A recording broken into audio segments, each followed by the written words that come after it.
9 justices, 0 dissents, not one single voice of disagreement from the highest court in the United States of America, and the overwhelming majority of the gun owners this decision was designed to protect have absolutely no idea it exists. That is not an accident. That is not oversight. That is the predictable, infuriating result of a media landscape that would rather argue about personalities than explain to ordinary Americans what their own Constitution just guaranteed them.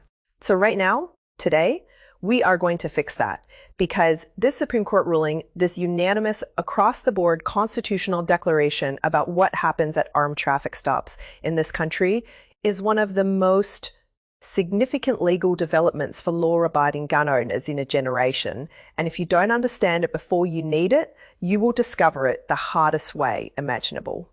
Standing on the shoulder of a dark road at night, hands pressed against the hood of your car, trying to figure out how a busted tail light turned into the worst night of your life when everything you were carrying was completely unambiguously legal, that will not be you. Not after this. But I need you to stay with me through every layer of this story, because this ruling has edges, it has limits, it has trapdoors that law enforcement already knows about and that most gun owners will never see coming. Hit that subscribe button right now. Before we go one sentence further, this channel covers exactly these moments, the decisions, the rulings, the legal shifts that will matter to your life.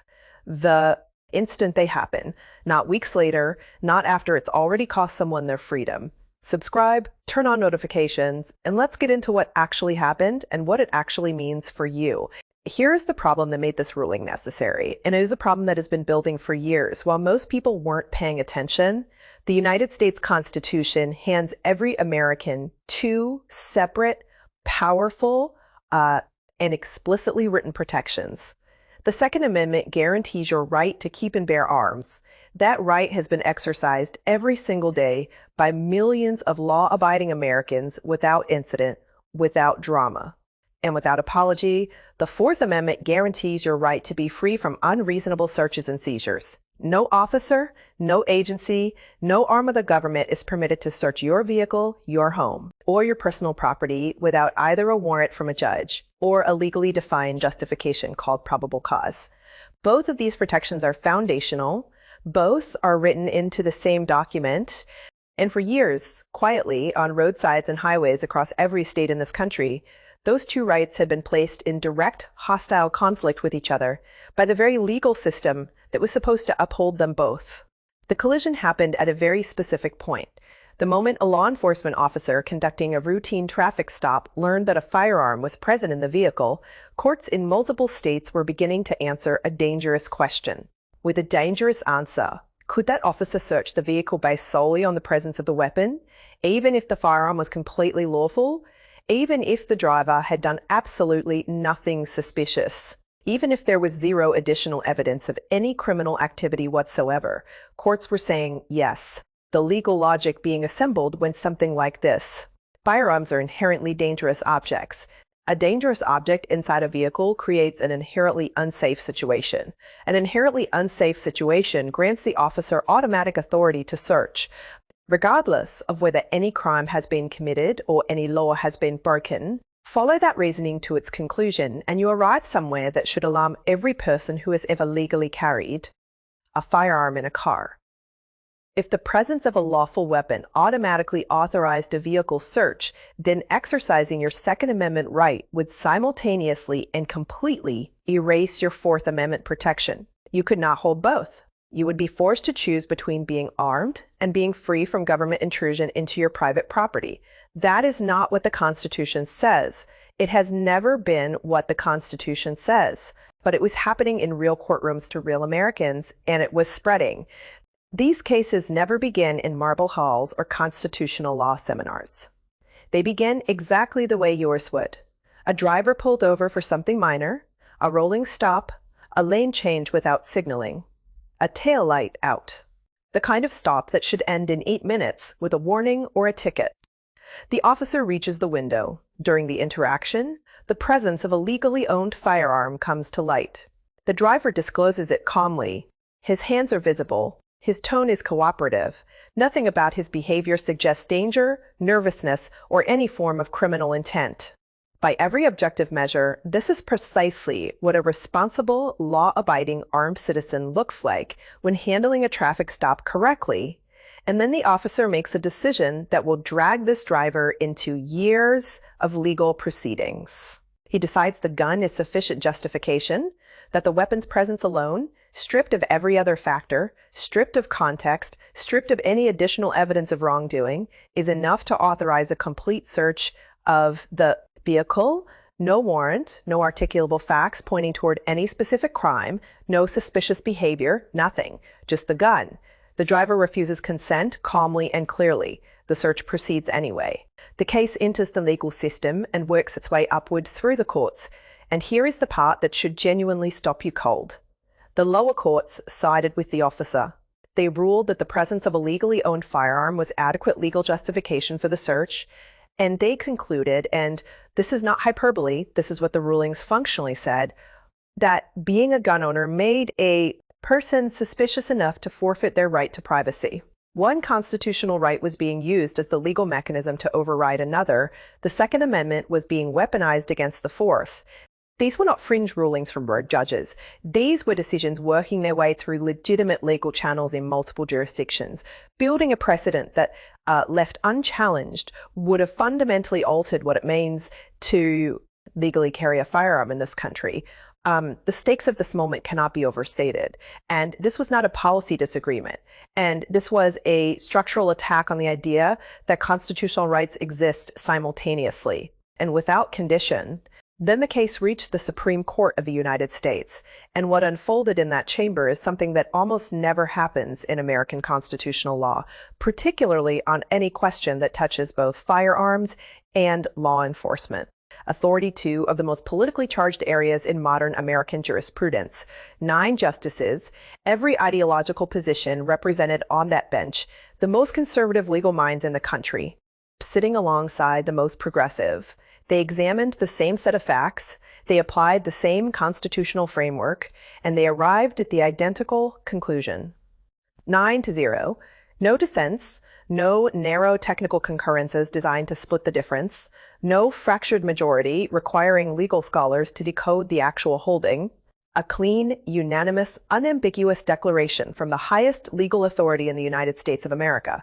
When every member of the Supreme Court agrees on a question involving guns and police power, you are not looking at a close call. You are looking at a constitutional line that was drawn so clearly that 9 completely different legal minds, approaching it from 9 completely different directions, all ended up standing in exactly the same place.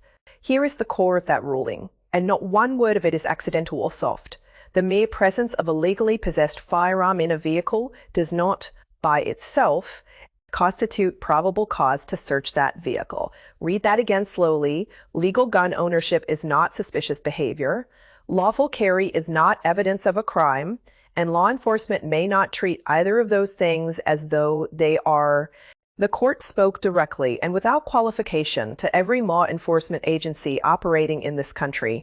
You cannot take a citizen's exercise of one constitutional right and use it as the justification to strip them of another. The Second Amendment and the Fourth Amendment stand together. A law-abiding gun owner is entitled to both simultaneously, without condition, without negotiation, and without having to choose between them. Armed does not mean criminal. 9 justices said so unanimously in 2026. And the people who most needed to hear that message are still finding out about it weeks later from channels like this one, rather than from the institutions that were supposed to inform them. That should make you angry, because it should.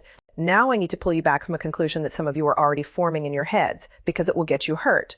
You are telling yourself this ruling is a force field, that the next time a cop walks toward your window, you have a 9-0 Supreme Court decision standing behind you, and the conversation is over before it starts. It is not over. Treat this ruling as a complete and unconditional shield, and there is a genuine documented probability it will fail you at the exact moment you need it most. The court held that a legal firearm does not, by itself, create probable cause.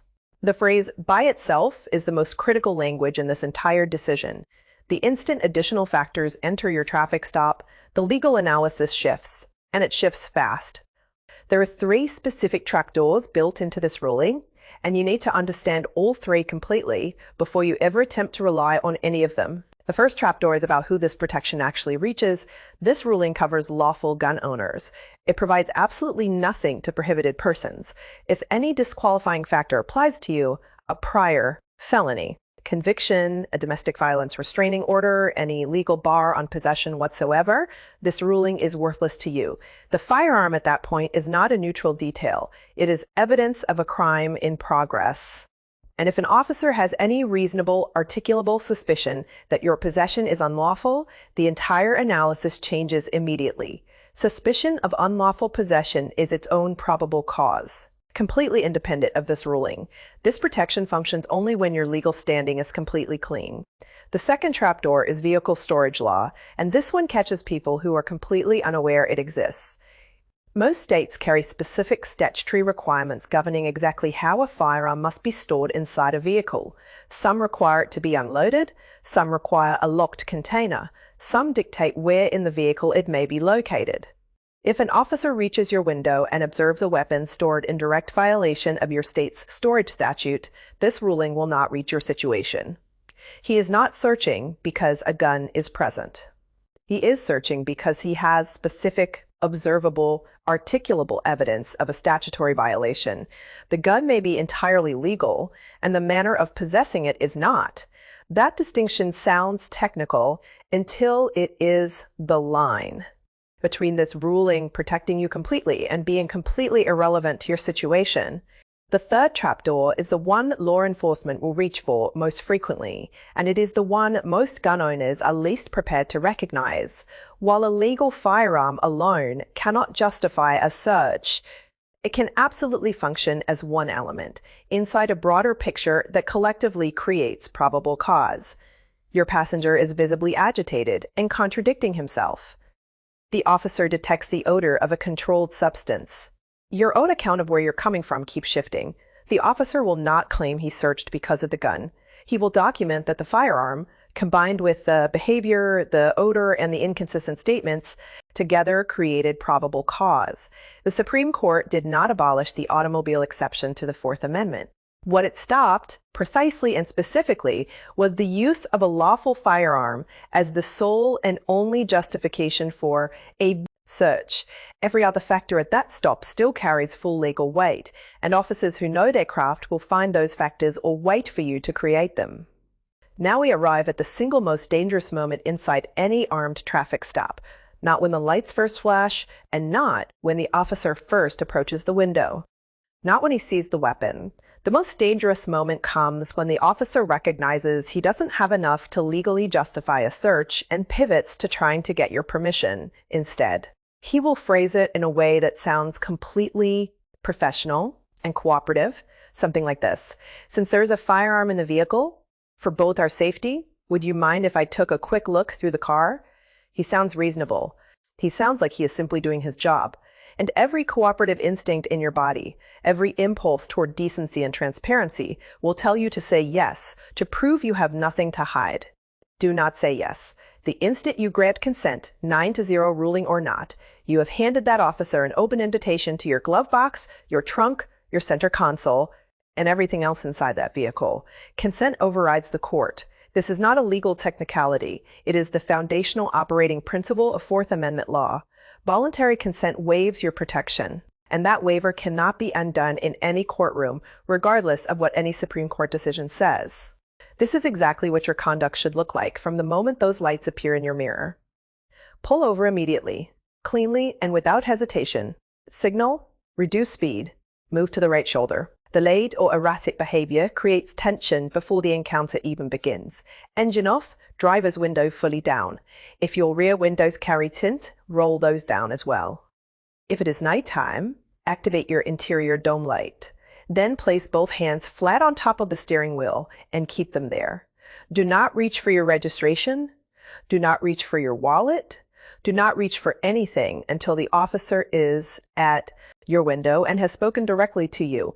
When he asks for your license and registration, do not immediately reach. Open your mouth first. Tell him clearly that your registration is in the glove box, that you are legally carrying a firearm, and ask how he would like you to proceed. That single sentence signals complete cooperation, removes surprise from the equation entirely, and places the procedural next step in his hands of communicating that you are a responsible gun owner following a deliberate protocol rather than a threat assessing an opportunity. Most officers recognize that framing immediately and respond to it accordingly.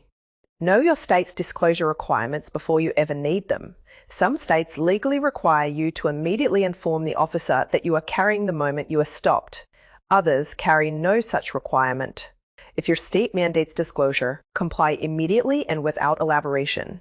If it does not and the weapon is not visible, you have no legal obligation to volunteer that information unless directly asked. If you are asked directly, never lie. A single false statement to a law enforcement officer can transform a routine stop into a criminal situation faster than almost anything else that can happen at that window. When the officer asks to search your vehicle, and he may ask, respond calmly and without hostility. Tell him you respect the work he does, but that you do not consent to searches of your vehicle or your person. Nothing beyond that. No lecture about the Constitution, no citation of this ruling, no extended debate on the side of the highway. You are not there to win an argument. You are there to protect your legal position so that a courtroom with an attorney beside you is where the argument gets made properly. If the officer responds that you must have something to hide, recognize that line for exactly what it is. Psychological pressure engineered to make invoking your rights feel like an admission of guilt. Reply calmly that you are exercising your Fourth Amendment rights and do not consent to a search. And then stop talking. Silence is one of the most powerful legal instruments available to you at any traffic stop. It is a protected exercise of your Fifth Amendment rights. Do not fill quiet moments with nervous explanation. Do not volunteer answers to questions you were not asked. Most people talk themselves directly into a search by providing the officer with exactly the information he needed to establish probable cause. Every sentence you do not speak removes one more building block from that structure. If the officer proceeds to search despite your clear and calm refusal, do not physically interfere under any circumstances. State clearly, at a volume the body camera will capture, that you are not resisting but that you do not consent to the search. Then let the officer's actions form the complete legal record. Every step taken after an unlawful escalation is subject to legal challenge. Every piece of evidence discovered in a search lacking proper justification becomes potentially suppressible in court. Your composure in that moment is not submission. It is the foundation of the legal case that follows. If you're not already subscribed, now is the time. This is the kind of breakdown that protects people. Share it, subscribe, and make sure someone you know who carries doesn't miss this. The moment the stop ends, before you have driven 5 miles from that location, document everything while the details are still precise. The time and location, the officer's name and badge number, the exact words exchanged, whether you consented or refused, and what followed from that, what justification, if any, was offered for any search, what was or was not discovered. Memory degrades faster than people understand, and it degrades selectively. Your mind will smooth over the details that matter most and hold on to the ones that matter least. Contemporaneous, detailed notes written while you are still parked on the shoulder of that road are what attorneys build winning cases from. Treat documentation as a mandatory step, not an optional one. There is one final layer to this story that almost nobody covers, and it can expose you the moment you cross a state line without realizing it. This ruling strengthens your Fourth Amendment protections nationally, but it does not create uniform gun law across all 50 states. Every state in this country has its own rules on concealed carry permits, permit reciprocity agreements, vehicle storage requirements, loaded carry regulations, and duty to inform obligations. The moment you enter a different state, your legal status can shift completely and without warning. A permit fully valid at home may carry zero legal recognition in the state you just entered. A firearm stored in complete compliance with your home state's laws may violate the storage requirements of the state you crossed into 5 minutes ago.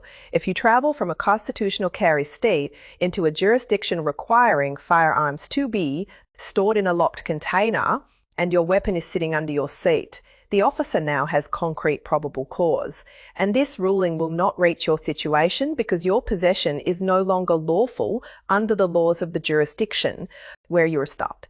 This protection covers lawful possession. It has never covered and cannot cover possession that is unlawful under the laws of the state, where you happen to be when those lights flash. Researching the laws of every state you intend to pass through is not optional preparation. If you travel armed, use purpose-built applications designed specifically to track carry reciprocity. Check State Department of Public Safety websites directly. Understand exactly where your permit is recognized, where it is not, and what storage requirements apply in each jurisdiction before you enter it. This is not paranoia. This is the basic operational responsibility that comes with the right to carry a firearm across state lines in a country where gun laws vary as dramatically as the geography. Here's where everything lands. The Supreme Court just delivered one of the most significant constitutional affirmations for law-abiding gun owners in recent memory. 9 justices, without a single exception, without a single dissent, without a single vote to the contrary, told every government agency and every law enforcement officer in this country that Americans do not have to choose between their Second Amendment rights and their Fourth Amendment protections. You are entitled to carry both into every encounter, without condition, without apology, and without having to prove your innocence simply because you chose to exercise a right the Constitution guarantees you. That message from those 9 justices is historic. It is unambiguous, and it was delivered in 2026 in a legal and political climate where nothing involving guns and law enforcement power is ever supposed to be simple or unanimous.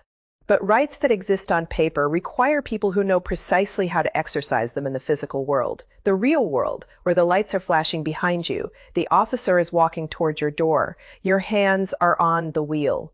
And everything that happens in the next 3 minutes will either protect you or expose you based entirely on whether you knew what you were doing. This ruling protects lawful possession handled correctly by someone who did not surrender their protection through consent, deception, or panic. Stay calm when those lights appear. Speak clearly and early. Keep your hands visible at every moment. Refuse consent directly and without hostility.